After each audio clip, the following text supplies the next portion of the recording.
Let me ask, what's one mindset shift that unlocked new growth for you or your team?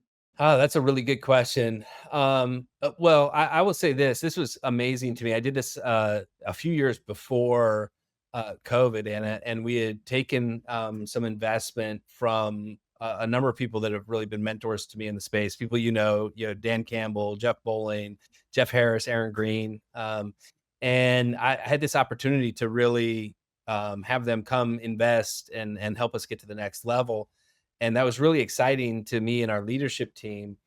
But with that, we were also making a transition into a software from a services company. We were also, investing additional money into that growth with a higher growth expectation. And so I asked people, and we'd had a pretty good year. This is 2018. I asked everybody as we went into 2019. I said, write down on a piece of paper how fast you think we can grow this next year, and they wrote it down. And then we're still all together in the same spot, so everybody hands it in, and while we're doing something else, I write down all those numbers and average it out. And the average response was like 6% slower than we had grown the prior year, and 8% slower than we had grown if you just averaged out the last like 8 years.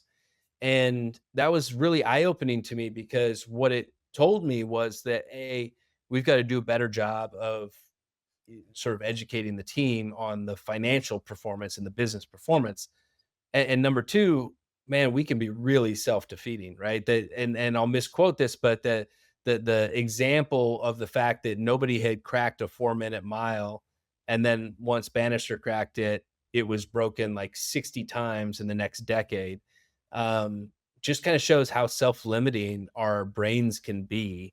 And if we haven't done it, we don't believe we can do it. And so you have to find ways to break through so that you're not your own you don't create your own ceiling. Oh, exactly. I mean, and look, I mean, you hear so many industry leaders that talk about, kind of having those internal voices that tell you that you can't Yep. do it, or because it's never been done before, to not even attempt it because it's never been done before. But you're right. I mean, that's a great, great story, and definitely very eye opening, and it makes you wonder, to your point, as far as transparency, right? So how in tune or in touch are they with the potential of the organization? Yeah. Yeah, that's exactly right. And you have to communicate that with more regularity than I think as a leader you naturally think you do, because you're thinking about this all the time. And so you're locked in, maybe your leadership team's locked in, but you go a level or two below that within the organization, and you can't expect them to have the same level of financial focus and to understand. And again, comes back to what we talked about early on. Like, if I just tell them, hey, the business is going to grow 20%, that doesn't really inspire anything, right? But if I can show them, hey, here's what you did last year, here's why it's going to be even better Mhm. this year, and you're bought into this, you see this, it makes sense, yes, I see how we can do that.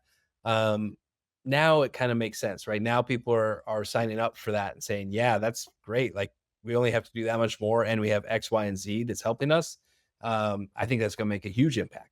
Excellent, excellent. All right. So our last question here. Tell me about a time when a seemingly small cultural detail made a big impact on a deal or a hire or a business decision. I feel like the example I'm going to give is one that a number of people have, but we're no different on this side. We had a lot of emails and a lot of communication that was coming just whenever we were ready, and a bunch of us on the leadership team had young children. um, and it came to my attention that people were feeling pressured to respond if I would send an email at like 5 in the morning, or at 8:30 or 9 at night, or at midnight, all of which was happening at different times because I had, a 2-year-old and a 4-year-old at home. And so there were times when I was up and I was just trying to manage the different aspects of my life. And but I didn't want that pressure. And so I started to go into the mindset of, of, okay, well, I'll just schedule those to send.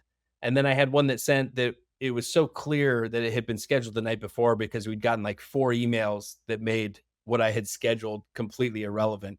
And so I finally said, I've got to be able to do some of this, right? And so we put in my email signature. I basically said, I have 2 young children. My work hours might not be your work hours. Please respond within your normal work time frame. And I cannot tell you how impactful that was internally and even externally. It gets mentioned with regularity. My kids aren't even that young anymore, and I don't remove it because it gives me permission to engage when I can engage. And sometimes, that's not during the day, and a lot of times it is during the day. And so that shift I think was really important for us internally to allow people not just to feel like they didn't have to respond if a manager sent something, but also to feel like they could send something, when it was convenient to them, without the expectation that somebody's going to hop on, half hour later at 9 o'clock at night and respond. Oh, I love that. And it's so interesting because it makes me think about when I used to travel internationally a lot. Um, I'm sending emails like literally 24 hours around the clock, depending on what part of the world you're in. And often I would add um, like a PS saying, just so you know, I'm, en route to Australia. So, don't feel like you have to respond. But putting it part of your signature, I think that's brilliant. And I wish I had that. And definitely, I think when you don't have like your normal work schedule, that makes it so much easier for people to kind of interpret why you're sending messages around the clock. Yeah, absolutely. It just kind of gives a little bit more context. And, there's times when you are going to ask people to go above and beyond. But what you don't want to do is you don't want to use up all of that goodwill on times when you really don't care if they respond Right. now or if they respond, in the next 24 hours or, 8 hours or whatever it is.